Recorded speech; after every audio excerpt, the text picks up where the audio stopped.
Bonjour frères et sœurs, bonjour chers téléspectateurs. Mais de ce pas, nous allons mettre ces moments entre les mains du Seigneur Yehoshua. Seigneur Yehoshua, nous te remercions de nous avoir permis de voir le jour. Vraiment Seigneur, toute la gloire, toute la puissance n'appartiennent qu'à toi seul. Seigneur, nous te demandons pardon parce que vraiment nous constatons ta patience envers nous. Seigneur Yehoshua Mashiach, prends le contrôle total de tout ce que nous dirons. Alléluia.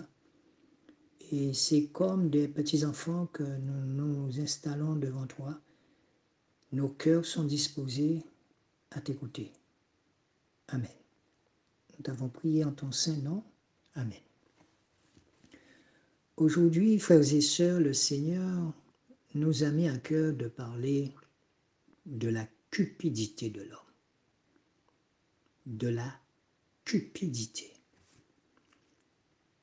Tout comme moi, vous entendez tout ce qui se passe en Afrique, vous entendez les nouvelles, frères et sœurs, depuis la nuit des temps.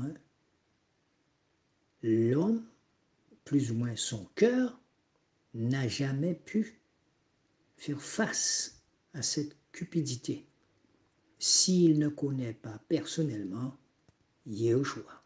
Alléluia. Nous allons de ce pas dans Marc chapitre 7, à partir du verset 14, Marcos, chapitre 7, verset 14 à 23. Le cœur humain. Le cœur humain. Et ayant appelé la foule, il leur dit, « Écoutez-moi, vous tous, et entendez. Il n'y a rien d'extérieur à l'être humain qui puisse le rendre impur en entrant en lui. Mais ce qui sort de l'être humain, c'est ce qui le rend impur. Si quelqu'un a des oreilles pour entendre, qu'il entende. » Verset 17. Et quand il fut entré dans la maison, loin de la foule, ses disciples l'interrogèrent sur cette parabole. Et il leur dit, « Vous aussi, êtes-vous sans intelligence? Ne comprenez-vous pas que rien d'extérieur en entrant dans l'être humain ne peut le rendre impur? Parce qu'il n'entre pas dans son cœur, mais dans son ventre, avant de s'en aller aux toilettes, qui purifient tous les aliments. » Mais il leur disait, ce qui sort de l'être humain, c'est ce qui rend l'être humain impur. Verset 21. Car c'est du dedans, du cœur des humains, que sortent les mauvaises pensées, les adultères, les relations sexuelles illicites, les meurtres, les vols, les cupidités, les méchancetés, la tromperie, la luxure sans bride, le méchant, le blasphème, l'orgueil, la folie. Toutes ces choses mauvaises sortent du dedans et rendent l'être humain impur. Eh bien, lorsque nous entendons Yehoshua parler de la cupidité, il nous donne, si vous voulez, il nous donne la source de la cupidité. D'où vient la cupidité? Eh bien, la cupidité sort du cœur et non pas du ventre. Cela veut dire que, quel que soit ce que vous allez manger, ce n'est pas ça qui vous rend impur. Vous pouvez manger du cochon, vous pouvez manger tout ce qu'il y a à manger, mais n'empêche que ce que vous avez mangé va repartir par le bas. Mais ce sont les mauvaises pensées qui nous assaillent. C'est pour cette raison qu'il faut être affermi. Alléluia. Il faut être affermi, frères et sœurs. Lorsque nous regardons le comportement de certaines personnes, nous nous rendons compte que beaucoup de personnes vivent et adorent le matériel. On dit que ces personnes sont des matérialistes. Donc imaginons, frères et sœurs, parlons en toute vérité. Comment le diable peut vous tromper, peut vous tenir avec les biens matériels? N'est-ce pas lui, ce diable, Satan, qui a dit dans le désert à Yahushua, « Si tu m'adores, je mettrai le monde à tes pieds. » Frères et sœurs, lorsque nous regardons la compagnie, le comportement de certaines sectes ou le comportement de certaines personnes qui donnent leur vie à Satan, on leur demande d'adorer Satan. Et aujourd'hui, sur les réseaux sociaux, nous pouvons voir comment, par exemple, se construit, se produit ce qu'on appelle l'insertion dans la franc-maçonnerie, par exemple. Nous voyons, frères et sœurs, comment certains chefs d'État, eh bien, ils sont entrés dans la franc-maçonnerie et on nous montre la cérémonie. Alléluia. Et ces gens-là donnent leur vie et on les entend parler même. Frères et sœurs, le seul, l'unique sur lequel nous devons fonder notre vie, c'est sur Yahushua. Jésus en français, mais son nom c'est Yahushua Mashiach. Car lui seul est l'esprit de vérité. Alléluia. Il n'y en a pas d'autre. Il n'y en a pas d'autre, frères et sœurs. Donc, effectivement, lorsque nous regardons le comportement de certaines personnes qui ne vivent que pour leur ventre, vous avez certaines personnes qui sont, disons-le franchement, frères et sœurs, dans l'abondance financière. Quand je dis abondance, ils ne savent même plus ce qu'il faut faire de l'argent. Alléluia. Ils ne savent plus qu'est-ce qu'il faut faire de leur argent, tellement ils en ont. Mais d'où vient cet argent? Lorsque vous êtes riche, selon le Seigneur, il commencera par vous donner une vie stable. C'est ça la richesse du Seigneur. Une vie sans stress, une vie dans la paix, une vie stable, une stabilité dans votre vie. Là, on ne parle pas de finances, on ne parle pas d'argent. J'ai vu des gens qu'on croyait pauvres, mais lorsque mon cœur, nos cœurs regardent la vie de ces personnes, on se rend compte que ces personnes sont toujours souriantes, toujours dans la joie. Et ce sont des gens qui mènent une vie stable. On n'a pas besoin d'avoir une voiture pour avoir une vie riche, une vie stable, où vous menez une vie sans stress, sans problème, sans rien du tout. Vous menez une vie comme un petit moineau qui a le bec grand ouvert et le maître, Yahushua, vient vous nourrir et vous donne un toit. Alléluia. Et il ne vous manque rien puisque votre cœur abonde d'amour. Ça, c'est une richesse. D'amour pour Yahushua. Donc, frères et sœurs, lorsque nous lisons ce chapitre et ce verset qui parle du cœur humain, ça veut dire que la source même de la cupidité, nous nous rendons compte, frères et sœurs, qu'il nous faut être véatifs. Car il y a un passage qui dit le diable cherche qui dévorer. Donc, 24 heures sur 24, nous devons veiller.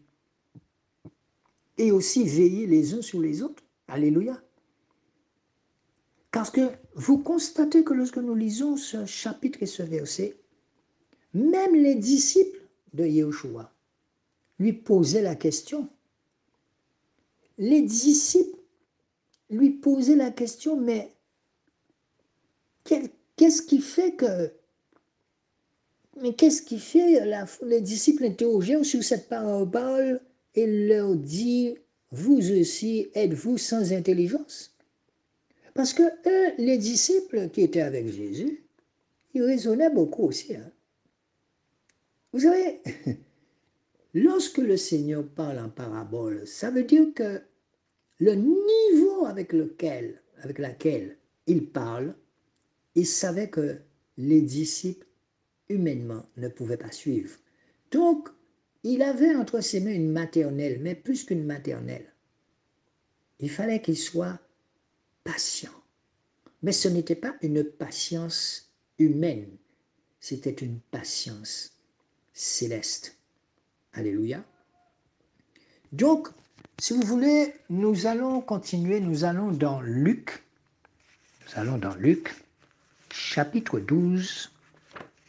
Nous allons dans Luc, chapitre 12, le verset 13 à 20. Oui, je vous attends.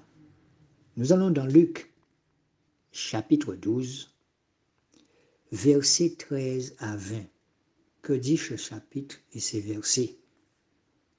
Parlant de la cupidité. Parabole du riche insensé. Parce qu'il y a beaucoup de riches qui sont des insensés.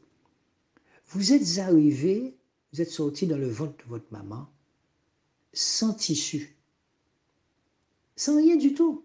Vous repartirez comme ça. Vous repartirez sans rien du tout. Alléluia. Donc, nous allons dans Luc, chapitre 12, le verset 13 à 21. Parabole du riche insensé. Et quelqu'un de la foule lui dit donc, Docteur, dis à mon frère qu'il partage avec moi l'héritage. Mais il lui dit, Homme, qui m'a établi sur vous pour être juge ou pour faire des partages? Mais il leur dit, attention, gardez-vous de toute cupidité, car même si quelqu'un est dans l'abondance, sa vie ne provient pas de ses biens. Et il leur dit une parabole en disant, les champs d'un certain homme riche avaient beaucoup rapporté. Et il raisonnait en lui-même en disant, que ferai-je, car je n'ai pas où recueillir mes fruits? Et il dit, voici ce que je ferai. J'abattrai mes greniers, j'en bâtirai de plus grands. J'y amasserai tous mes fruits de la terre et toutes mes bonnes choses. Et je dirai à mon âme, âme, tu as beaucoup de bonnes choses en réserve pour de nombreuses années. Repose-toi, mange, bois et réjouis-toi. Mais Elohim lui dit, insensé, cette nuit même, on te réclame ton âme, et ces choses que tu as préparées, à qui seront-elles? Et il en est ainsi de celui qui accumule une richesse pour lui-même et qui n'est pas riche en Elohim. Lorsque nous lisons ce chapitre et ce verset, nous nous rendons compte, encore une fois, que nous ne pouvons pas nous permettre d'être en adoration devant les choses matérielles. Nous ne pouvons pas être idolâtres. Vous avez des gens qui sont des idolâtres de voitures de luxe. Vous avez des gens qui ne vivent que pour des voitures, des motos. Je vous assure, ces gens-là, quand vous leur parlez, eh bien, ils peuvent vous en vouloir et dire que c'est parce que vous n'en avez pas que vous êtes jaloux, tout ça. Mais nous savons que la véritable richesse, c'est en Yahushua. La véritable richesse, c'est de garder ce lien avec Yahushua, cette connexion avec le cœur de Yahushua. Quelles que soient vos épreuves, quelles que soient vos difficultés, c'est cette richesse qui vous sauve à chaque fois. Parce que l'autre là, il va chercher par tous les moyens à vous attaquer tout le temps. Quelquefois, nous avons des épreuves pas possibles, mais nous constatons que nous sommes toujours vainqueurs. Pourquoi? Parce que nous sommes connectés à notre papa d'amour, notre grand frère, Yahushua. Et lorsqu'on voit le comportement de cet homme, ce riche insensé, alors pourquoi il est insensé? Il pense qu'en mettant de côté, et c'est ainsi que beaucoup de gens font de la politique, par exemple, disons-le franchement, et ces personnes, eh bien, plutôt de bien gérer le bien commun, eh bien, à côté, ils accumulent en se disant, les petits, des petits, des petits, des petits, des petits, des petits de mes enfants ne manqueront de rien. Et je vous assure que ces gens-là peuvent prendre, pas acheter, hein, mais ils peuvent prendre des hectares et des hectares et des hectares de terrain pour les descendants des descendants de leur famille. C'est la vérité, alléluia. Il faut que nous puissions écouter la vérité pour savoir dans quel camp que nous nous situons. Alléluia. Ce qu'on entend aujourd'hui, ce que nous voyons, quand autrefois, avant qu'il y ait Internet, avant qu'il y ait les réseaux sociaux, on ne savait pas. On ne pouvait pas savoir. Du temps du général de Gaulle, de Napoléon, de tous ces gens, avant l'arrivée des réseaux sociaux, on ne pouvait voir que ce que la télévision nous montrait. Mais aujourd'hui, ça va tellement vite. Des milliards et des milliards de télévisions. Chacun a sa télévision, chacun est producteur. Donc, il est écrit, vous connaîtrez la vérité. Et cette vérité vous rendra libre.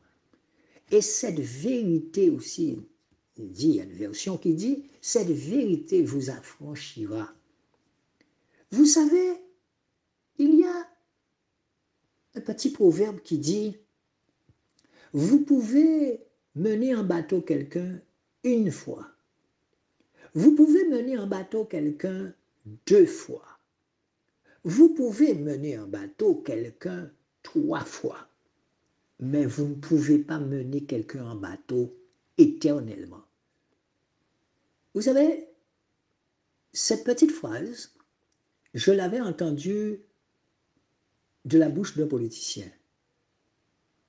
Et je vous assure que ce monsieur, eh bien, il s'est bien enrichi sur la tête des Guadeloupéens. Alléluia. C'est la vérité. Lorsque les gens viennent dans ce système, ils commencent à penser à leurs petits-enfants. Parce que vous savez, lorsque vous entrez dans ce système de gouvernement, de ce système de politiciens, vous savez, un politicien, c'est pas quelqu'un qui se réveille comme ça le matin. Un politicien a beaucoup, beaucoup, beaucoup de travail, frères et sœurs. Il a beaucoup de travail. C'est la vérité. Le politicien, c'est celui qui est engagé pour le bien de la population. Le politicien n'a pas de temps pour lui, le véritable politicien. Donc, frères et sœurs, il arrive un moment, si vous n'êtes pas solide dans votre tête, eh bien, vous allez basculer dans l'autre camp. Et cet argent que vous avez amassé pendant des années pour les petits de vos petits-enfants, cet argent qui ne vient pas de Yahushua fera des dégâts dans votre famille, jusqu'à ce qu'un de ses enfants va couper le lien. Alléluia. Parce que Yahushua, il va accepter Yahushua comme son seul sauveur. Frères et sœurs, cet argent, je vous assure que, disons-le franchement, c'est l'argent de Satan.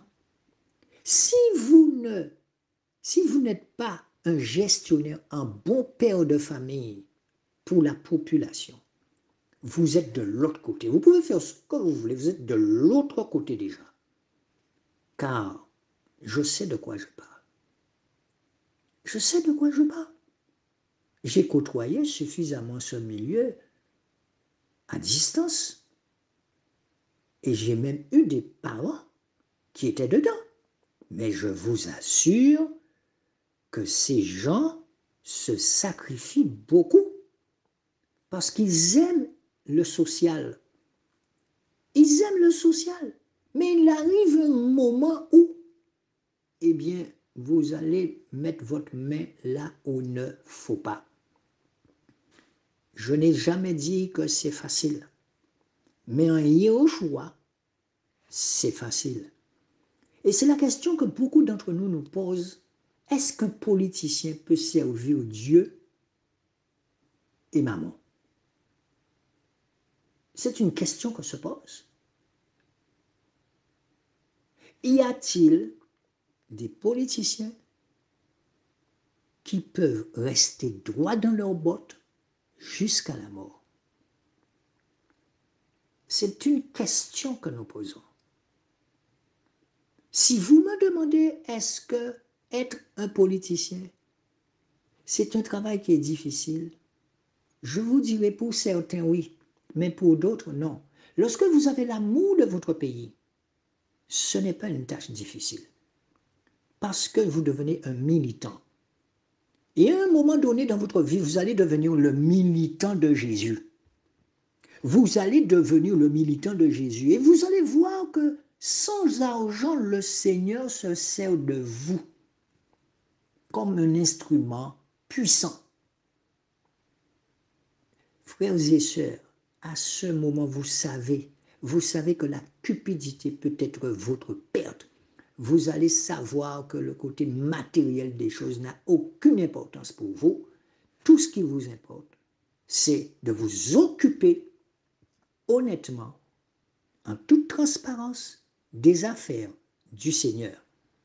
Car c'est lui qui dit, occupez-vous de mes affaires, je m'occuperai des vôtres.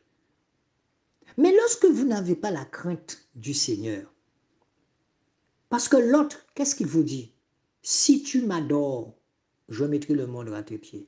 Et nous voyons parfaitement bien d'où sort cet argent. Frères et sœurs, l'homme qui vous parle, le frère humain, le frère qui vous parle, vit en Afrique. Et je vous assure qu'en Afrique, il y a des choses qui peuvent vous paraître en Occident incroyables. Sachez qu'il y a des jeunes qu'on appelle des brouteurs. Cherchez sur les réseaux sociaux, c'est quoi un brouteur? Vous avez des jeunes entre l'âge de 16, 17 ans qui en ont marre de vivre dans la misère, dans la souffrance. Eh bien, ils vont voir ce qu'on appelle chez nous en Guadeloupe des espèces de gadettes à faire. Mais là-bas, ils sont très puissants ici. Alléluia. Ils sont très puissants. Mais la puissance de la puissance s'appelle Yehoshua. Eh bien, ces jeunes brouteurs, quand ils vont voir ces gens, ils vont livrer leur âme. Ils vont livrer leur âme au diable. Et ces jeunes, eh bien, ils commencent à avoir de l'argent, mais il y a des conditions d'utiliser cet argent. Par exemple, on peut vous donner de l'argent à condition que vous puissiez manger des lames de rasoir. On peut vous dire d'accord, mais la condition pour avoir tout cet argent, il faut que vous puissiez marcher toute nue dans la rue. Pendant 1 heure, 2 heures de temps, tout le monde vous regarde, vous êtes nus dans la rue pour avoir accès à cet argent. Ce que je vous dis, c'est du sérieux. Alléluia. C'est du sérieux. Donc il y a un choix à faire dans notre vie, c'est marcher droit et faire tout ce qui est en votre possibilité pour rester droit dans le Seigneur.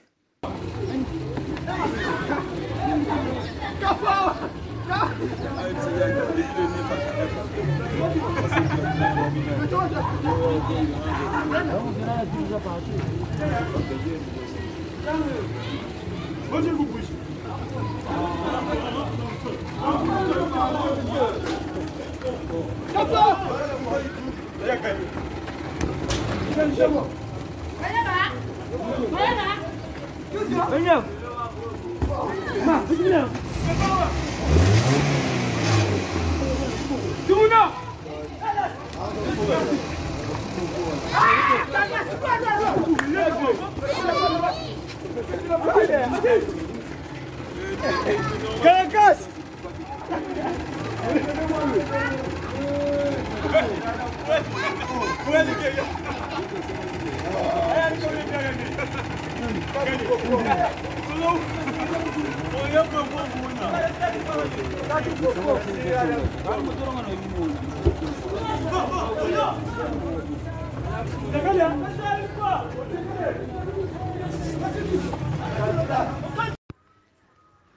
Mais voilà l'Afrique quand certaines personnes cupides eh bien, dévorent le monde, dévorent des pays.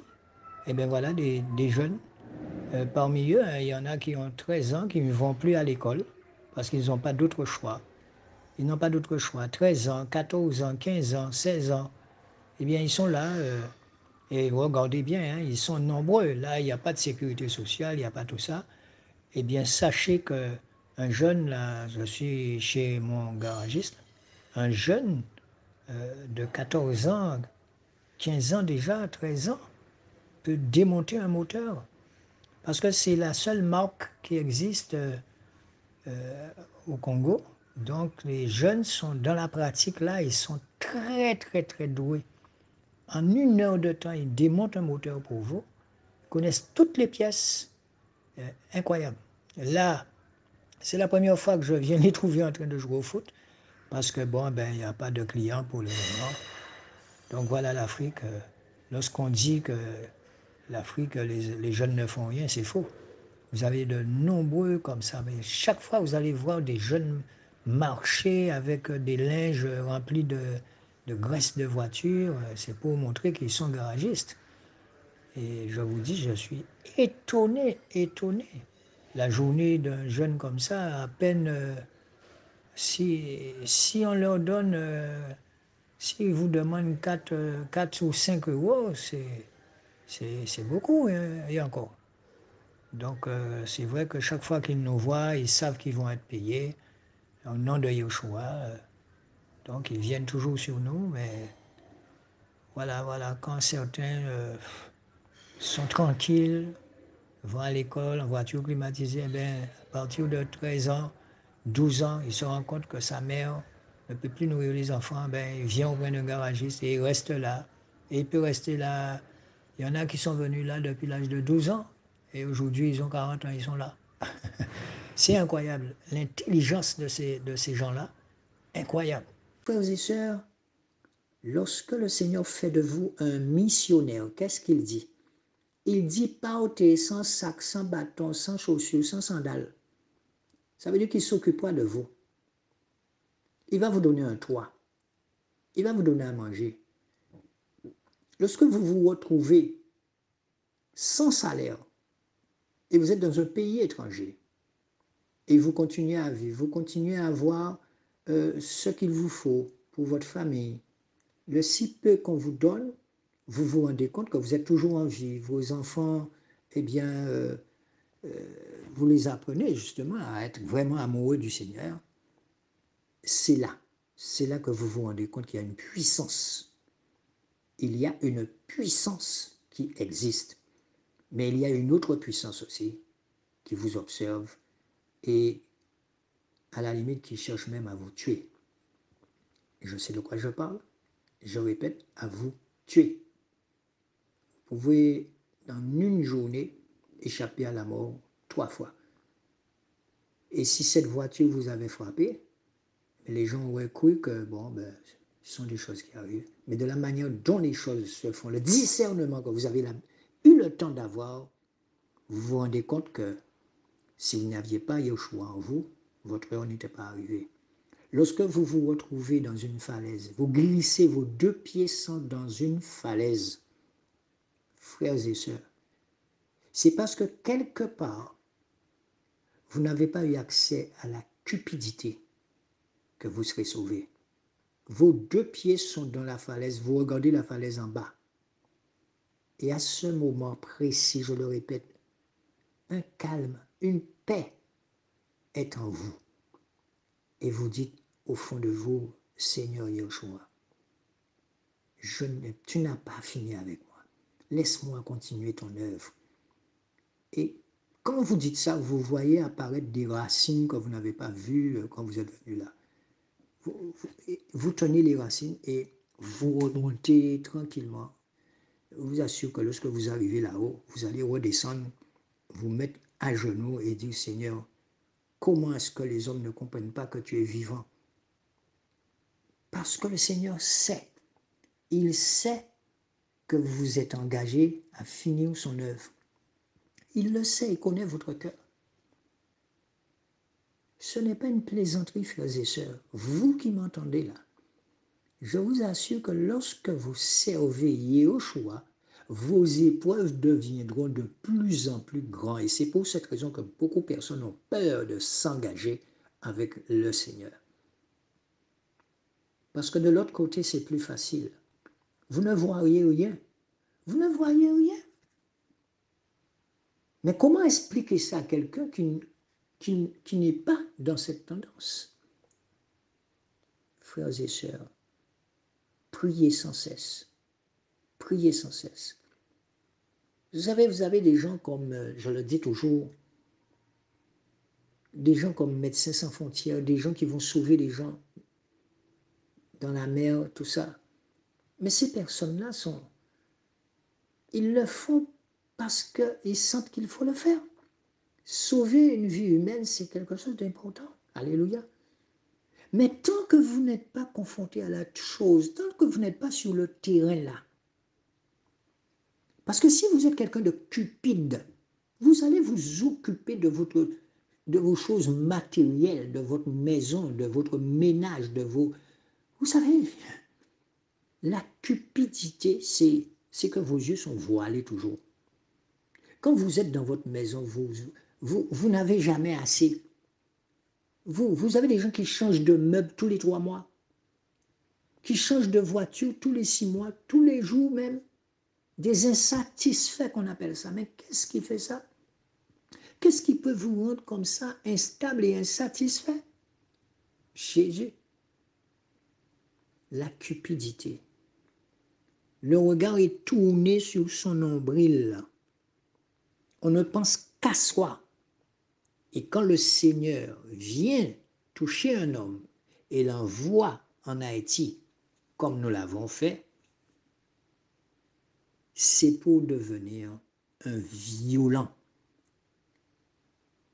Un violent sur le plan spirituel. N'est-il pas dit que le royaume de Dieu appartient aux violents et que ce sont les violents qui s'en emparent?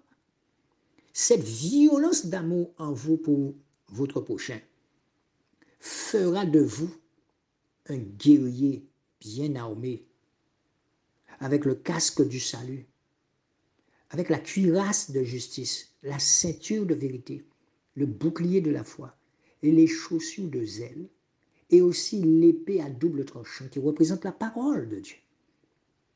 Mais vous savez, lorsque les épreuves arrivent, lorsque l'autre vient vous attaquer, et que vous voyez des gens tomber malades dans votre famille, vous comprenez, paludisme aujourd'hui, paludisme demain, chacun, on sait qu'on est attaqué. À ce moment, il faut se mettre debout et dire que nous sommes fils et filles de Yahushua Mashiach, ou crier à Dieu. Parce que l'autre n'est pas content. Il n'est pas content qu'un serviteur inutile que vous êtes, il n'est pas content de voir que Yahushua se sert de vous, un serviteur inutile, pour construire des écoles gratuites, pour soulager des enfants qui faisaient 14-15 kilomètres à pied pour aller à l'école. Alors que mes enfants, je les emmenais à l'école dans ma petite voiture, mais climatisée. C'est un truc de dingue, regarde ça, tu vas pas en croire tes yeux. Aujourd'hui, il y a quelqu'un qui arrive chez moi ici à Montréal, qui vient de Marseille, et je me dis, tiens, je vais suivre un peu le vol en utilisant l'application Fire Radar 24. Et puis, je vois le vol pour savoir un peu où il en est, et puis, quand je dézoome, regarde-moi ça. C'est juste complètement hallucinant, c'est incroyable. Regarde-moi, ça en fait, ce sont tous les avions qui sont en vol actuellement. Regarde-moi tout ce qu'il y a. Tu vois, c'est un peu au-dessus des États-Unis, donc la carte se rafraîchit en direct, en temps réel. Quand tu déplaces, voilà, regarde-moi tous ces avions qui sont en vol actuellement. Et là derrière, on va te parler, éteins ta lumière, ne laisse pas ta lampe allumée, car tu pollues. Fais attention avec ta voiture. Si tu roules 10 km/h moins vite, tu vas préserver l'environnement avec les particules de CO2 que tu n'émettras pas. Mais regarde tout ce qu'il y a. C'est juste complètement hallucinant. Le ciel est traversé en permanence par des centaines et des centaines d'avions. C'est vraiment improbable. Je t'avoue que je m'y attendais pas. J'ai découvert ça là ce matin, voilà. Donc je sais pas si tu avais conscience de ça. À mon avis, avec l'environnement, ils font un putain de business et surtout, ils nous rendent coupables. Voilà, les petites personnes qui peuvent rien faire. Et encore, là-dessus, sur cette application, il n'y a que les vols, il n'y a pas les tankers. Si on voyait les tankers qui traversent les océans, mais on hallucinerait complètement. Donc sache juste que c'est pas à toi de culpabiliser, toi, petite personne individuelle, tout comme moi. C'est pas parce que tu traites pas tes poubelles que la planète va être dégueulasse. C'est juste tout ça. Il y aurait vraiment quelque chose à faire. N'hésite pas à commenter, partager. Bonne journée à toi. Nous devons nous poser des questions sur l'Afrique, frères et sœurs. Regardons bien des photos, des anciennes photos qui existent toujours. Regardez le trait des Guadeloupéens, des gens qui sont là. Ce sont des descendants d'Afrique qui peuplaient la Guadeloupe. Regardez le trait de ces gens-là. Vous avez un photographe qu'on appelle M. Catan qui a laissé un trésor inestimable en photo, où on vous montre, vous savez, ces gens qu'on voit qui font des petits métiers. Il y a celle qui vend du lait, du jus de canne, celui-là coupe la canne, vend des bouts de canne, on voit les marchandes, tout ça. Mais regardez le trait de ces personnes dans les années 1800, 1900. Pardon. Regardez leur trait. Ce sont des traits d'Africains. Et ces Africains ont fait des enfants et ont fait des enfants. Et aussi, vous avez ce qu'on appelle les mulâtres chez nous en Guadeloupe et qui ont le sang africain. Mais aujourd'hui, la technologie nous permet de remonter le temps à une vitesse pas possible. Et beaucoup sont étonnés. Vous savez, lorsque nous venons en Afrique, et lorsque je regarde la photo, par exemple, de la grand-mère côté paternel de mon épouse, mais elle n'a rien à voir avec mon épouse. Mon épouse, c'est une mulâtresse. Et quand on regarde la photo de cette dame, c'est une Africaine. Et quand on a remonté le temps, on se rend compte qu'elle est téké. C'est un village. Hein, les tékés, ce sont des... Vous savez, l'Afrique est tellement riche en langues. Plus de 360 langues. Je ne parle pas de dialecte ni de patois, je parle de langue. Vous avez la langue Ngala, vous avez la Kutumba, vous avez la langue Lari. S'il faut vous dire le nombre de langues que parlent les Africains, voilà pourquoi c'est un pays riche. Alléluia. Pas seulement dans le sous-sol. N'êtes-vous pas étonnés, frères et sœurs, qu'on n'entend jamais parler des savants africains? N'êtes-vous pas étonnés de ça? Tout ce qui est caché sera mis à la lumière. L'heure est arrivée. L'heure est arrivée. Qui peut empêcher ça? Qui peut empêcher à ce qui doit se faire de se faire? C'est écrit. C'est écrit. Tout ce qui est écrit dans la Bible est en train de se mettre en place. Nous sommes sur la fin des temps. Donc la cupidité deviendra encore plus énorme. Les gens auront pour Dieu la cupidité. Un cupide, c'est quelqu'un qui n'en a jamais assez. Vous aurez beau lui dire qu'elle ou il est cupide, la personne ne va pas comprendre. Mais pourquoi il me dit que je suis cupide? Moi, je fais le bien, ce matin, j'ai donné un sandwich à quelqu'un. Vous êtes cupide. Le discernement me permet de voir que vous êtes quelqu'un de cupide. Car c'est le chemin inverse que le Seigneur va vous faire faire. Il va vous rendre, disons, incupide. Et il commencera par vous dire, occupe-toi d'abord de mes affaires. Moi, je m'occupe de tes affaires. Et quand vous avez bien compris cette phrase, quand il vous dit, occupez-vous de mes affaires, vous allez vous occuper de ces affaires sans vous prendre la tête pour votre futur, pour votre avenir. Vous restez fixé sur ces affaires et vous-même, vous vous rendez compte que les choses sont en train de se mettre en place pour votre famille. Ce n'est pas vous qui vous occupez de l'avenir de votre famille. vous voyez que les choses se mettent en place tranquillement. Pourquoi? Parce que vous voulez rester fixé sur ces affaires. Et vous avez demandé de construire une école. Vous allez rester fixé sur l'école là. Parce que vous n'aurez pas le temps de vous occuper de vos affaires, puisque vous vous rendez compte que, comme on dit, hein, le champ est vaste et il y a très peu d'ouvriers. En plus, vous allez encore, il va vous donner de la vision. Et quand il donne la vision, vous n'avez pas d'argent, hein, mais il donne la vision, eh bien, il donne la provision. C'est lui qui fera les connexions avec des gens. Et vous allez voir des Guadeloupéens, des Guyanais, des Martiniquais, vous allez voir des gens, ils vont vous envoyer de l'argent. Puisque vous n'avez pas cette somme d'argent pour faire un tel travail, pour construire une telle école. Et là, vous vous rendez compte que vous avez déjà, l'association a déjà entamé d'acheter un autre terrain pour construire une autre maternelle. Mais c'est un truc de fou. Vous n'avez pas d'argent, mais vous vous servez de l'argent des autres avec crainte et transparence, ça tout le monde le sait, puisque vous savez très bien comment nous utilisons cet argent, tellement nous avons peur, nous avons la crainte plutôt. Vous savez comment nous fonctionnons? Vous nous voyez aller payer une tonne de ciment, vous nous voyez en train de payer les briques, de payer tout. Et vous êtes informés dans cette église, puisque le temple, nous sommes le temple du Saint-Esprit. Cette église dont nous servons, ce n'est pas un bâtiment, mais ça se passe entre nous. Quand vous envoyez l'argent pour acheter une tonne de ciment, eh bien vous nous voyez aller payer la tonne de ciment. Mes frères et sœurs, là où vous êtes étonnés, c'est de voir des gens, peut-être une, deux fois, trois fois par année, ça peut se contrôler, ça peut se vérifier ce que je dis. 3 fois seulement par année, vous allez voir des gens penser à votre famille. Frère Patrick, je constate que tu travailles énormément pour le Seigneur et c'est beau. Mais le Seigneur m'a mis à cœur de t'envoyer un petit peu de sous pour ta famille. Venez me dire que Yeshua n'existe pas. Venez me dire que Jésus n'existe pas. D'où sortent ces personnes qui, au cours de l'année, comme je vous dis, peut-être 3 fois, allez, on va dire 4 fois, m'envoient 200 €, 100 €. Mais avec 100 €, frères et sœurs, en francs CFA ici, j'achète des milliers de pains avec le franc CFA. Pourquoi?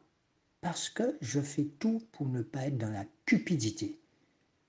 Et quand vous avez gravé dans votre cœur, certaines phrases, occupez-vous de mes affaires, je m'occuperai des vôtres. Qui a touché cette personne en Guadeloupe, en Guyane, pour m'envoyer de l'argent pour ma famille? Qui l'a touché? C'est que cette personne se rend compte que nous sommes dans la vérité de Yahushua. Alléluia. Donc, vous avez fait un accident. Ah, oui. D'après ce que je vois, c'est vous. De chasse. Un accident de chasse. Oui. Donc ici, à l'intérieur, il y a des plans. De chasse de quoi? De calibre 12. L'arme de chasse. Et pour aller chercher le gibier. Ah, oui. Donc c'est le fusil qui a fait ça, alors. Oui. Et c'est depuis combien de temps comme ça? Ça fait depuis 2013. Hein. Depuis 2013? Oui. Donc ça veut dire que vous n'arrivez pas à aller à l'hôpital? Si. Ah.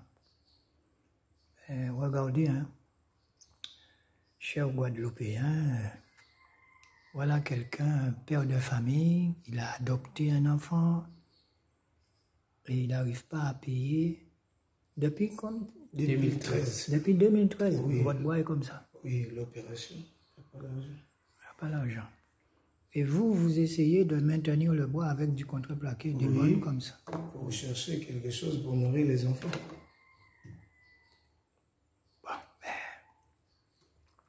Voilà ce que le Seigneur Jésus nous a envoyé voir quand on parle de l'Afrique, hein, frère Clément? Oui. Donc, nous, on a la foi, on va prier pour le monsieur. s'il y a quelqu'un qui nous entend et qui voudrait bien... Mais ça va vous faire combien pour faire une opération comme ça? Bon, là, on m'avait demandé quelque chose de total, c'est 300 000 francs pour mettre le fer. 300 000, c'est 500, presque 500 euros. 300 000 pour mettre le fer. Et ils ont mis le fer? Pas Pas encore. encore, c'est encore coupé. C'est pas encore faire l'opération. Les bras, c'est coupé encore. Donc, il faut qu'il puisse... On a attendu que la chair là puisse monter. Ouais. Puisque ici, c'est l'os. La chair puisse monter. Après, on va faire l'opération. On va couper encore. On va mettre du fer. Non. Bon ben... on voit que ça ici. Donc si vous avez un peu de cœur en Guadeloupe, en Martinique, n'hésitez pas. Hein. Nous, c'est un père de famille. En plus, c'est un père, il a adopté les enfants. Ici, il y a de nombreux soldats qui meurent à la frontière parce qu'on est tout près du fond, là. Donc, c'est tout ce que je peux dire. Pourvu que vous puissiez trouver 2, 3 personnes pour payer l'opération. Et nous, en Guadeloupe, en Martinique, en Guyane, vous savez comment on fait. Nous, on va sur place, on paye sur place, vous voyez qu'on paye. On a toujours fonctionné comme ça, frère Clément. Oui. Là, il y a la rentrée de l'école. Bon, Seigneur, le Seigneur va faire. Hein? Amen. Ça, Donc, c'est juste. parce que si on avait l'argent, là, on vous aurait dit d'y aller. Mais c'est pas facile pour nous non plus. Mais on voit que le Seigneur fait grâce. Le Seigneur nous envoie des gens qui sont dans le combat avec nous, comme le frère Clément ici présent. Hein. Si ce n'était pas des hommes comme ça, on n'aurait pas pu faire tout ce qu'on fait. Donc moi, je vous ai toujours vu passer là. Le bois est toujours recouvert. Là, je suis étonné depuis 2013. 2013. Donc c'est parce que vous n'avez pas l'argent pour... Bon, si quelqu'un vous entend, en France, à Paris, je ne sais pas. Que Yeshua vous fasse grâce. Hein. Amen. C'est tout ce que je souhaite. Donc voilà. Merci beaucoup. Je vous assure, frères et sœurs, que lorsque vous êtes un missionnaire, selon Yeshua, vous aurez des épreuves. Mais vous allez vous rendre compte que vous avez une vie stable. Vous voyez les difficultés venir là, vous restez là tranquille et vous restez fixé sur ces affaires. Ces affaires, c'est là qu'il vous a mis. Et si demain, vous avez une entreprise, si demain vous avez quelque chose de monté, vous allez pouvoir témoigner que ce n'est pas vous qui avez monté ça. Vous allez pouvoir le témoigner que c'est lui qui l'a monté. Vous allez voir des gens venir vous donner un coup de main pour vous s'occuper de vos affaires, puisque vous, votre cœur est sur les affaires de Yeshua. Alors, frères et sœurs, comme nous avons pour habitude de faire, nous allons aujourd'hui vous parler du mur de l'école. Vous savez, nous avons un mur à monter. Alors, le mur de l'école à construire. Nous avons vu hier ou avant-hier la dernière émission. C'est le salon de coiffure que le Seigneur nous a mis à cœur de monter pour pouvoir coiffer les enfants gratuitement, faire les nattes pour les filles gratuitement parce que faire leur shampoing avec des bacs et ça coûte seulement, nous vous avons montré le devis, 513 €. Et avec ça, nous pouvons acheter des miroirs, nous pouvons acheter... Et ceux qui vont faire les tresses sont déjà d'accord tous les week-ends à venir coiffer les enfants avant qu'ils reprennent l'école le lundi. Ce qui vous donne en tout 84 enfants. Vous avez des parents qui coiffent leurs enfants, mais je vous assure que la majorité, ces enfants, quand ils viennent, ça nous fait mal. On sent que les parents n'ont pas le temps. Il faut nourrir les enfants. Je vous ai expliqué, ce sont des gens qui se réveillent très tôt, 4 heures du matin, vont dans les jardins. Il faut survivre là. Le Seigneur vous nous a envoyé un endroit où il faut survivre. Beaucoup de gens parlent de prêcher, de prêche, mais je vous assure que c'est lorsque vous êtes sur le terrain, là, comme les disciples étaient sur le terrain. Dans la parole, on disait qu'ils faisaient des mini-travaux, ils faisaient des jobs pour vivre. Le Seigneur même les nourrissait quelquefois. Eh bien, vous devenez un disciple.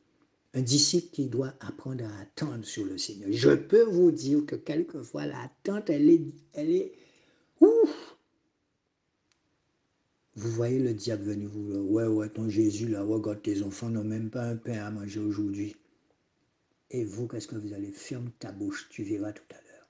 Alléluia. Il faut rester sur lui, parce que vous savez que c'est lui qui vous a emmené en Afrique. Et s'il vous a fait faire tout ce trajet, ce n'est pas pour rien. Et quand vous regardez la construction de cette école, quand vous regardez ce qu'il vous a déjà mis au loin pour faire pour lui, eh bien, vous restez dans la paix.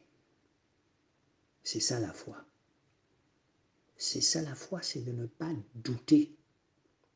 Quand il vous donne la vision, il vous donne aussi la provision. Donc vous n'avez pas à vous alarmer. Alléluia. Et vous savez, nous avons aussi des enfants en Haïti. Nous avons des enfants en Haïti. Et nous travaillons avec des associations. Nous faisons ce qu'on appelle la mutualisation des moyens. Mes frères et sœurs, oh là là, c'est la plus belle chose qui puisse arriver à quelqu'un. C'est de servir véritablement Yeshua Mashiach. Il va vous mettre sur le terrain. Et c'est sur le terrain que vous êtes en contact dans un pays où les gens n'ont ni de sécurité sociale, ni RMI, ni CAF, ni tout ce genre de choses. Vous êtes en contact avec les gens, vous voyez leur souffrance. Et je me souviens que quelquefois, quand je parle aux gens, les gens me disent « Ah ouais, mais Patrick, excusez-moi, mais en Guadeloupe, ni misère aussi. » Frères et sœurs, soyons dans la vérité avec amour.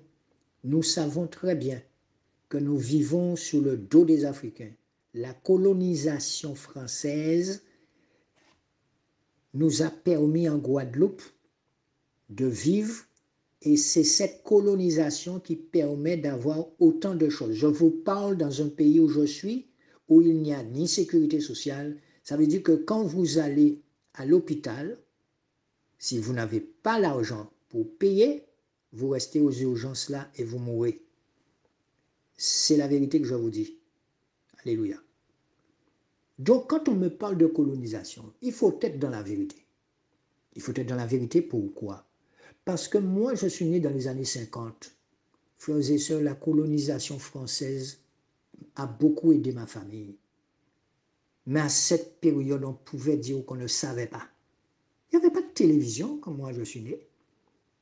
On ne savait pas. Mais il y a un moment où votre conscience vient et vous fait voir les choses, surtout de nos jours. Surtout de nos jours. Le RMI que les gens gagnent en Guadeloupe, disons-le avec beaucoup d'amour, je trouve que ces gens-là auraient pu aller aider les personnes âgées. Voilà des gens qui gagnent de l'argent à ne rien faire. Ce n'est pas sérieux. C'est la vérité. Vous n'aimez pas entendre la vérité, mais c'est la vérité. Alors qu'ici, vous voyez des jeunes mécaniciens de 12 ans, 14 ans déjà, ils sont en apprentissage. Il faut faire l'argent entrer pour entrer à la maison. Si vous voyez ces jeunes, ils sont au moins à 10 dans un garage, mais ils sont à 10 dans la rue, là, ils sont sous, et ils connaissent les moteurs Yass, puisque c'est la seule marque de voiture. 99% des véhicules ici en Afrique sont des Yass. Donc ça veut dire que les jeunes mécaniciens, là, les enfants connaissent déjà les moteurs depuis l'âge de 12 ans, 13 ans, 14 ans. Il faut jobber, il faut faire des jobs. Et quand nous emmenons notre voiture, là, nous voyons la vitesse avec laquelle, quand nous arrivons, les enfants entrent sous la voiture, démontent le moteur. En l'espace de 2 heures, 3 heures de temps, le moteur est déjà par terre. Alléluia. Et quand je pense à nos enfants en Guadeloupe, quand je pense à toutes ces personnes qui sont là, qui vivent sous le dos des Africains, c'est la vérité. Et je le répète, la colonisation a fait du bien à ma famille. Mais il y a un moment où vous devez prendre conscience. Vous avez une conscience. Voilà pourquoi le Seigneur nous a envoyés en Afrique. Voilà pourquoi j'ai vendu ma voiture pour mettre ma contribution pour cette école. Et on n'a pas fini. Je remercie le Seigneur qui fait les connexions avec ce noyau dur de 7 ou 6 personnes qui est avec nous depuis le début de ce mouvement. Alléluia. Frères, sœurs, j'ai une pensée pour monsieur et madame Edwige. J'ai une pensée pour certaines personnes de la Martinique. Merci. Merci d'être toujours avec nous.